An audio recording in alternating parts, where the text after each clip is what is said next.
Hi అండి. Welcome back to our channel. ఇట్లు మీ ఐశ్వర్య. ఎలా ఉన్నారండి అందరూ? బాగున్నారా? మేము కూడా చాలా బాగున్నాము. ఇది మండే వ్లాగ్ అనమాట. నిన్న వాకింగ్కి వెళ్ళాం కదా, ఇవాళ అయితే డుమ్మా కొట్టేసాము. పాప ఐషు లేచింది, ఇంకా వాకింగ్కి వెళ్దాం అన్నది. కాకపోతే ఇవాళ మండే కదా, కొంచెం క్లీన్ చేసేసుకుని ఇల్లంతా దేవుడికి దీపం పెట్టుకోవాలి. సో అందుకని ఇంక రేపు వెళ్దాంలే అని చెప్పేసి నేనే డుమ్మా కొట్టించేసాను అనమాట. అన్నీ క్లీన్ చేసేసుకుని నేను కూడా ఫ్రెష్ అప్ అయిపోయి ఇంకా దేవుడికి దీపం కూడా పెట్టేసుకున్నాను.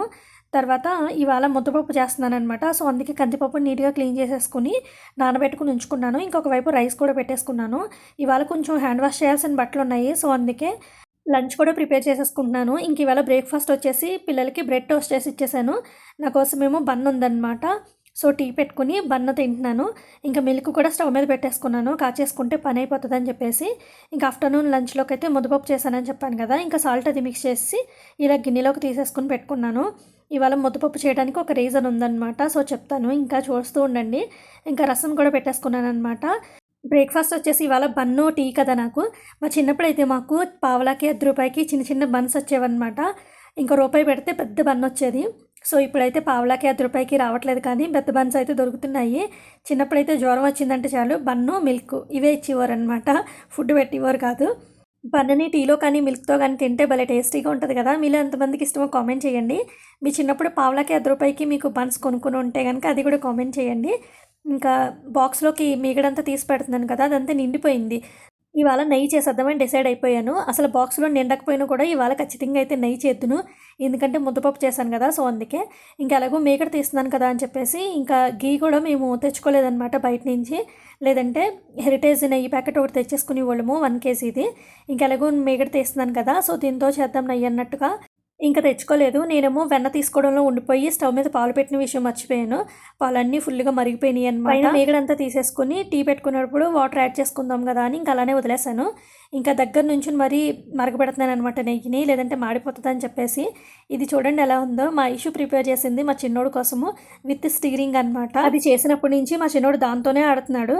ఇంకా వంట అయితే కంప్లీట్ అయిపోయింది. ఈ షర్ట్లన్నీ ఉతకాలి ఇప్పుడు. మొన్నటి నుంచి ఉతకండి అలానే అట్టే పెట్టాను అనమాట. అన్నీ ఒకేసారి వాష్ చేసేద్దామని చెప్పేసి. ఇంకా మేము క్లాత్ బిన్ ఒకటి తీసుకున్నామని చెప్పాను కదా, ఇదే అనమాట. అమెజాన్లో తీసుకున్నాము. కాస్ట్ వచ్చేసి 600 సంథింగ్ అలా పడింది. చాలా స్ట్రాంగ్గా ఉంది. ఇంకా రెండు వైపులా హోల్డ్ చేయడానికి హ్యాండిల్స్ కూడా ఉన్నాయి. ఇంకా క్యాప్ కూడా ఉందన్నమాట. క్వాలిటీ బాగుంది, ప్లస్ పెద్దగా కూడా ఉంది. నాకైతే బాగా నచ్చింది అనమాట. సో మూత ఉంది కదా, దానివల్ల ఇంకా బాగా నచ్చింది నాకు. ఇంకా బట్టలు అయితే నానబెట్టేసుకున్నాను. ఈ లోపల నెయ్యి కూడా బాగా మరిగిపోయింది. సో ఇంకా ఉడకబెట్టేసుకుంటున్నాను అనమాట. చూడండి మంచి కలర్లో వచ్చింది. దగ్గర నుంచి మరీ మడకబెట్టాను, లేదంటే నెయ్యి కలర్ చేంజ్ అయిపోతుంది అని చెప్పేసి.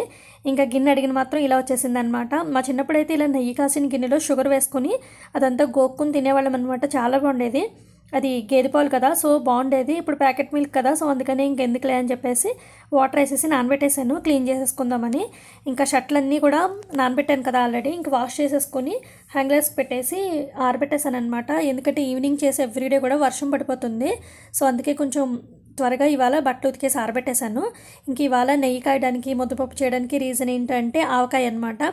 సో ఆవకాయ ఉంది కాబట్టి ముద్దపప్పు చేశాను. ఇంకా ముద్దపప్పులోకి నెయ్యి బాగుంటుంది కాబట్టి పనిమాల నెయ్యి కూడా కాచేసాను అనమాట. ఈ మూడింటి కాంబినేషను సూపర్ ఉంటుంది కదా. ఇవాళ నేను రోజు తినేదానికన్నా ఒక ముద్ద ఎక్కువ తినేసాను అనమాట ముద్దపప్పు ఆవకాయ వల్ల. ఇప్పుడేమో గ్రేప్స్ క్లీన్ చేస్తున్నాను. ఈ బ్లాక్ గ్రేప్స్ ఆర్డర్ చేశారనమాట. గ్రీన్ అయితే పిల్లలు తింటారు, సీడ్లెస్. ఇవి వచ్చేసి తినరు అనమాట, కొంచెం పుల్లగా ఉంటాయి కదా. సో అందుకని ఇంకా వీటిని అయితే సాల్ట్లో వేసేసి సోక్ చేసి కాసేపు వాటర్తో క్లీన్ చేసేసుకున్నాను జ్యూస్ చేద్దామని చెప్పేసి. ఇంకా జ్యూస్ కూడా చేసేసాను, కానీ పిల్లలకైతే అస్సలు నచ్చలేదు. మా ఇషు అయితే కొంచెం తాగేసి ఇంక నాకు ఇచ్చేసింది. మా హస్బెండ్కి ఒక గ్లాస్ ఇచ్చానమాట. ఇంకా మా చిన్నోడు అయితే అసలు ఆ కలర్ చూసి తాగడానికి కూడా దగ్గరికి రాలేదు. నచ్చలేదన్నమాట మా చిన్నోడికి కలర్ కూడాని. సో ఇంకా పిల్లలిద్దరూ ఈవినింగ్ ఆడుకోవడానికి వెళ్తున్నారనమాట. ఇంకా మా ఇషుకి అయితే ఈ కాటుకు పెడుతున్నాను, ఐలైనర్ పెడుతున్నాను అనమాట. నాకైతే అస్సలు రాదు ఐలైనర్ పెట్టడం అదంతా కూడాని, ఎందుకంటే నేను ఐలైనర్స్ అవి ఏం పెట్టుకోను కాబట్టి. ఇంకా మా ఇష్యూ రోజు పెట్టమని అడుగుతుంది. ఇంకా నేను ట్రై చేస్తున్నాను. ఒక కన్నుకేమో లావు కానీ ఇంకొక దానికేమో సన్నగా వచ్చిందనమాట. సో అలా ఒక 4-5 టైమ్స్ పెడితే అది అలవాటు అవుతుందని చెప్పేసి ఇంకా పెట్టడం నేర్చుకుంటున్నాను. ఇక్కడ ఏం జరుగుతుందంటే వీళ్ళిద్దరికీ ఒకరి మీద ఒకరు కంప్లైంట్లు ఇచ్చుకుంటారనమాట. తమ్ముడు అలా చేస్తున్నాడు ఇలా చేస్తున్నాడు అని చెప్పేసి. ఇక్కడ ఏంటంటే మా చిన్నోడు వేసుకున్న ప్యాంటు చేంజ్ చేసుకొని మా ఇష్యూ చెప్తుంది కలర్ షేడ్ అయిపోయిందని చెప్పేసి. మా చిన్నోడేమో అది చేంజ్ చేసుకొని అలానే వచ్చేస్తానని చెప్తున్నాడు. కిందకి వెళ్ళిన తర్వాత నా మాట వినట్లేదు, అలా పరిగెడుతున్నాడు ఎలా పరిగెడుతున్నాడు అని ఐషు కంప్లైంట్లు ఇస్తుంది. ఎందుకంటే పడిపోయి దెబ్బలు తగిలించుకున్నాడంటే ఐషుని తిడతారనమాట. వాళ్ళ డాడీ చూసుకోవాలి కదా దగ్గర ఉండే తమ్ముడు అని చెప్పేసి. సో రెస్పాన్సిబిలిటీ ఐషుది కాబట్టి ఐషు కంప్లైంట్లు ఇస్తుందనమాట. నేను కూడా అలానే ఐషు చిన్నప్పుడు ఎక్కడికి వెళ్ళినా కానీ ఐషు వెనకాలే తిరిగేదాన్ని అనమాట. అస్సలు ఐషుని ఒక్క నిమిషం కూడా వదిలేదాన్ని కాదు. ఈవెన్ ఫంక్షన్స్కి వెళ్ళినా కూడా అందరూ కూర్చొని ఒక చోట మాట్లాడుకుంటున్నా కానీ నేను ఐషు వెనకాల ఐషు ఎక్కడికి వెళ్తే వెనకాలే తిరిగేదాన్ని. సో నేను అలా తిరుగుతున్నానని చెప్పేసి నా వెనకాల చాలా కామెంట్లు చేసేవారనమాట. అసలు ఒక్క నిమిషం కూడా వదలదు, పిల్లని ఆడుకోనివ్వదు, ఫ్రీగా ఉండనివ్వదు, వెనకాల వెళ్ళిపోతుంది ఎక్కడికి పడితే ఎక్కడికి అని చెప్పేసి నా వెనకాల కామెంట్లు చేసేవారనమాట. ఒకసారి ఏమైందంటే మా పెద్దన్న గారి అబ్బాయి పెళ్ళిలోని చెప్పేస్తున్నారనమాట. నేను వెనకాలే ఉన్నాను, నన్ను చూసుకోలేదు, సో నా గురించి చెప్పేస్తున్నారనమాట. ఒకేసారి నన్ను చూసి వాళ్ళ ఎక్స్ప్రెషన్స్ చూడాలి, నాకైతే భలేగా నవ్వొచ్చింది. కానీ నేను అవేం పట్టించుకోను. దెబ్బ తగిలించుకుంటే మనమే కదా బాధపడాలి. సో అందుకే నేను పిల్లల వెనకాలే తిరుగుతానమాట. మా చిన్నోడిని కిందకి తీసుకుని వెళ్తాను కదా ఆడించడానికి.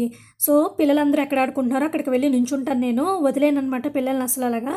ఎందుకంటే పరిగెట్టడం గట్రా ఫాస్ట్గా పరిగెడితే మళ్ళీ పడిపోతారని చెప్పేసి చూసుకుంటూ ఉంటాను. ఇంకా కొంతమందికి ఇది చాదస్తంలాగా అనిపించవచ్చు, కాకపోతే నాకు అలా అలవాటైపోయింది. ఇంకా నేను అదే ఫాలో అవుతానన్నమాట. పిల్లల్ని వదిలేస్తే నాకు అసలు వాకింగ్ కూడా చేసుకోవాలనిపించదు. అందుకే పిల్లల్ని ఆడుకోవడానికి తీసుకెళ్ళినప్పుడు నేనైతే అస్సలు వాకింగ్ చేయను. ఇంకా పిల్లలిద్దరు ఆడుకోవడానికి వెళ్ళారు కదా, వస్తూ వస్తూ ప్రసాదం తీసుకొచ్చారు మళ్ళీ కూడాని. కుకీ సుబ్రహ్మణ్య స్వామి ప్రసాదం అనమాట. నా ఫ్రెండ్ ఉంది వసుధ అని, సో వాళ్ళు కుకీ సుబ్రహ్మణ్య స్వామి టెంపుల్కి వెళ్ళారంటే ఇంకా ప్రసాదం ఇచ్చారనమాట. ఒక లడ్డు ఒకటి, ఇంకొకటి అది ఏం ప్రసాదమో నాకు కూడా తెలియదు. సో పౌడర్లా ఉందన్నమాట. ఇటువైపు ప్రసాదాలు మనకు అంతగా తెలియదు కదా, సో అందుకే ఇది వచ్చేసి లడ్డు అనమాట. ఇంకా తర్వాత కుంకుమ. ఇక్కడ నాకు చాలామంది ఫ్రెండ్స్ అయ్యారు. సో ఎవరు టెంపుల్కి వెళ్ళినా కూడా మోస్ట్లీ అందరూ ప్రసాదం పంపిస్తారనమాట. ఇది వచ్చేసి వాటర్, ఇది అంటే మనం ఇప్పుడు గంగాజలం అది తెచ్చుకుని ఇంట్లో పెట్టుకుంటాం కదా, సో అలా అనమాట ఈ వాటర్. ఇక్కడితో అయితే వ్లాగ్ ఎండ్ అయిపోతుంది. వీడియో ఎలా ఉందో కామెంట్ చేయండి. వీడియో నచ్చితే లైక్ చేయండి. ఎవరైనా కొత్తగా చూస్తున్నట్లయితే ఛానల్ని సబ్స్క్రైబ్ చేసుకోండి. Thank you for watching. Take care. Bye.